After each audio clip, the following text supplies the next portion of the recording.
Eliana Nunes, médica, representante da Sociedade Brasileira de Estudos de Cannabis. O tempo é seu por 10 minutos, por favor.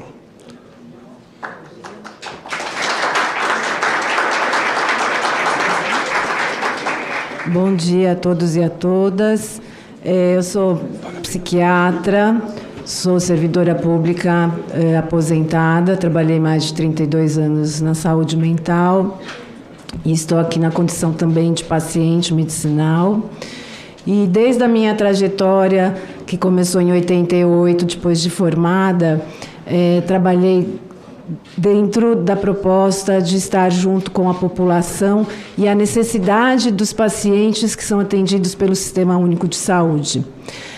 Não tenho conflitos de interesse para estar aqui e sou atualmente diretora da Sociedade Brasileira de Estudos da Cannabis Sativa, a SBEC, que foi uma sociedade criada a partir do movimento de médicos que queriam prescrever a cannabis e encontravam muitas dificuldades. Desde 2015, quando a Anvisa, em janeiro, permitiu que os médicos pudessem prescrever de forma compassiva, vários pacientes que eu já acompanhava, especialmente pacientes autistas, queriam também, nesse momento, receber a medicação, que, se vocês lembram, estava restrita apenas para pacientes epiléticos menores de 18 anos.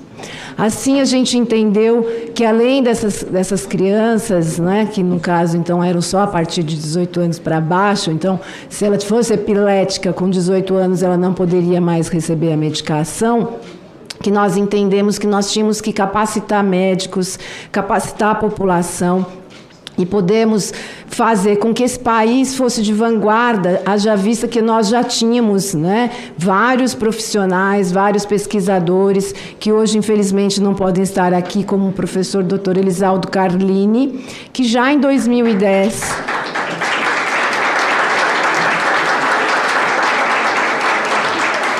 Sim, esse é o nosso mestre. E que já em 2010 já dizia... que nós tínhamos que ter uma agência nacional para discutir esse tema científico naquele momento, e vocês têm acesso ao cebride.com.br, de todo o trabalho dele, de todas as palestras, inclusive deste livro, que para muita gente aqui que estuda, que estudou e que quer estudar o assunto, sabe.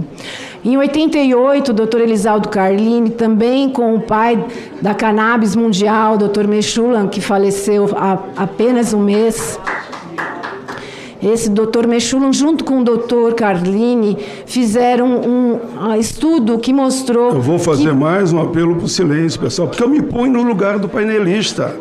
Lá. Então, o Dr. Carlini, já em 88, já disse que era muito bom para a epilepsia, e nós não aprendemos a lição, isso em 88, meus colegas. Então, assim, quem diz que não tem estudo científico é porque não estudou desde 88, porque não acompanhou a evolução no Brasil e a evolução no mundo. Nós não podemos parar porque aqui nós não entendemos que a cannabis ela é medicinal. Se o brasileiro não consegue entender, se os pesquisadores não conseguem publicar, e se a profissão de médico é aviltada quando nós, médicos, não podemos prescrever para pacientes que necessitam compassivamente, nós temos um problema muito sério. É um problema moral e ético. Então, a cannabis aqui nesse país, ela não só está implantada no Sistema Único de Saúde, como nós entendemos, porque ainda nós temos um atraso político nessa questão. Não é científico, meus senhores.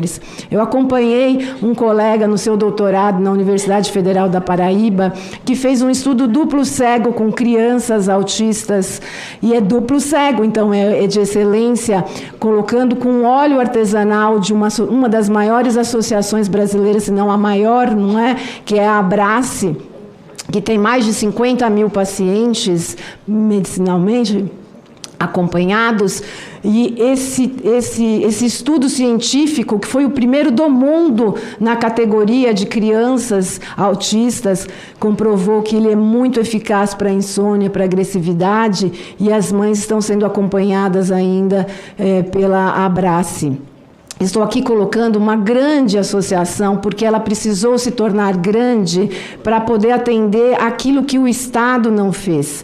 O Estado hoje gasta muito dinheiro, então aqui eu não estou aqui falando que eu quero a cannabis no SUS, porque eu acho bonito. Não, a gente gasta muito dinheiro. No estado de São Paulo se gastou para 200 famílias 8 milhões de reais. Se a gente tivesse com 8 milhões de reais investido 1 milhão em cada associação como a Abraça, a gente teria atendido 8 vezes 50 mil pacientes, não 200 famílias. Então é muito sério, o cobertor é muito curto no Brasil, falta aspirina no SUS, como é que a gente pode dar cannabis medicinal no SUS? Nós vamos fazer um consórcio de empresas internacionais para vir aqui no Brasil comprar o nosso medicamento, quando a gente pode aqui no Brasil produzir o medicamento? As universidades estão aí com trabalhos científicos, a gente só precisa então fazer eles serem validados. Eu, como médica, provavelmente a primeira médica a prescrever para autismo, Dr. Osmar Terra.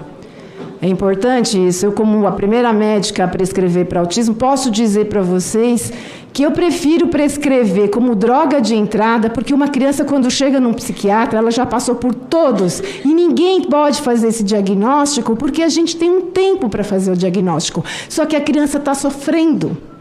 A criança está ali, muitas delas, 30% tem convulsão, e a gente nem sabe que tem convulsão porque a criança não apresenta. Então, a gente vê que as mães merecem o tratamento hoje, não é amanhã. A gente está com essa lei desde 2006, a gente pode fazer pesquisa científica, as famílias poderiam estar sendo orientadas dentro da farmácia Viva tipo 1 e plantando no seu quintal, como a Ângela, mas as pessoas estão sendo criminalizadas.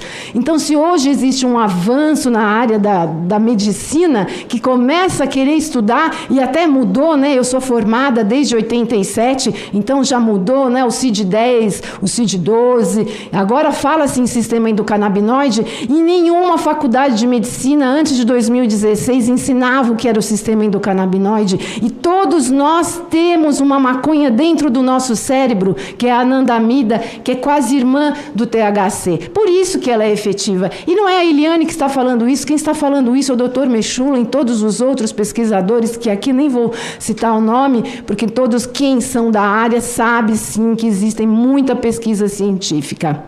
Então, o que nós precisamos é ter a clareza, nós precisamos ensinar os médicos, ensinar a população. Ninguém aqui está falando de uso infantil, ninguém está falando aqui de uso adulto. Nós estamos falando de um medicamento que já está consagrado, já está estudado, mas é medicamento. E nós aqui, os médicos integrativos, integralistas, que pensam no sistema único de saúde, não só para a pessoa, mas para toda a família, sabe que existe o uso tradicional na sociedade, sabe que existe o uso da fitoterapia. Então, nós estamos falando também não só de medicamento, que eu acho que a ciência tem que aprender. Eu poderia, se fosse a médica do Guilherme, que fui por um período, está prescrevendo EV lá no protocolo de coma, porque a gente sabe também que ela desinflama. Adoraria que as empresas desenvolvessem medicamentos que eu pudesse injetar para que eu pudesse fazer esse uso na emergência. Né? Uma criança vai receber fentanil, vai receber um monte de medicamentos fenobarbitúricos para uma crise epilética, quando ela poderia já sair também com a medicação. Então, nós não estamos falando só disso, nós estamos falando de um problema que vem de 1830, quando nós penalizamos os negros de um costume. Então, para finalizar, né, sem os tempos descontados, não, eu gostaria... Não, tem um minuto, mas eu te darei um, porque eu te interrompi 2 vezes por causa do silêncio. Tá ótimo. Nós, médicos, queremos ter o direito de assistir o nosso paciente ao pé da cama, na morte. O uso compassivo é muito importante. O uso medicinal preventivo, no caso do autismo, é muito importante. Eu não quero dar 5 classes de medicamento para o meu paciente autista ou para o meu paciente epilético antes de ele ter tudo. Por que não? Porque a gente tem que fazer um discurso amadurecido. Estou muito emocionada pelo Guilherme. Hoje também seria o aniversário do Padre Ticão, que é um outro expoente. E como...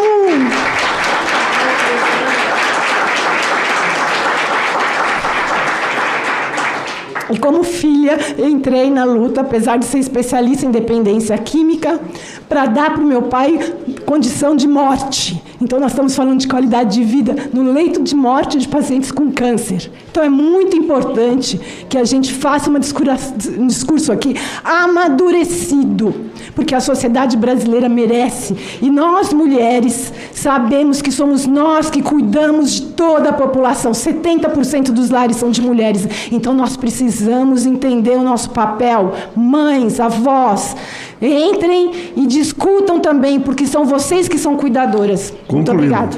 Muito bem, concluiu no tempo. Parabéns, doutor Eliane.